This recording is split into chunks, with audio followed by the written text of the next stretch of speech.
ছোটবেলা থেকেই অঙ্কিতার বাবা ছিল না।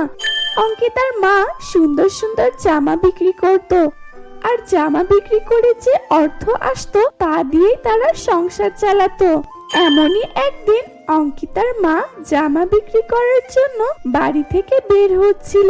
ঠিক সেই সময় অঙ্কিতা বলল, মা, তুমি সারাদিন অনেক পরিশ্রম করো, এই জামা বিক্রি করতে তোমার কত কষ্ট হয়। মা, তোমাকে কিভাবে বলি? মা অঙ্কিতা, তুমি আমাকে বলো কি হয়েছে। মা, আমার কালকে পরীক্ষার ফিস জমা দিতে হবে, তা না হলে আমি পরীক্ষা দিতে পারবো না। আরে মা, তুমি এই কথা বলছো? তুমি আমার একমাত্র মেয়ে, তোমার জন্য আমি আমার জীবনটাও দিয়ে দিতে পারি। আচ্ছা মা, আজ জামা বিক্রি করে আসার পর তোমাকে পরীক্ষার ফিসের টাকা দিয়ে দেবো, তুমি চিন্তা করো না।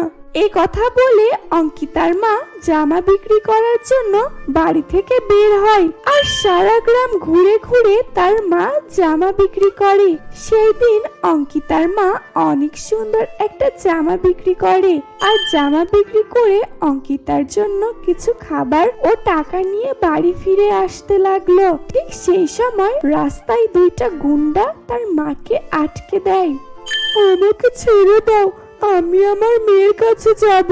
কিন্তু এ সকল কোনো কথাই গুন্ডা দুটা কানে না দিয়ে অঙ্কিতার মাকে গুলি করে মারে।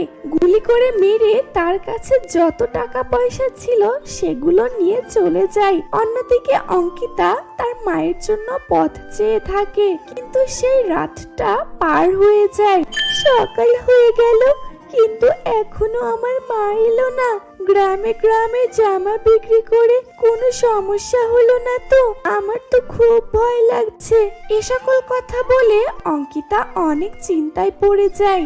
আমি এখন কি করি? মা তো এখনো এলো না। যাই, বাহিরে গিয়ে দেখি মাকে কোথাও খুঁজে পাই কিনা। তারপর অঙ্কিতা সারা গ্রামের সবার কাছে তার মায়ের খোঁজ করতে লাগলো।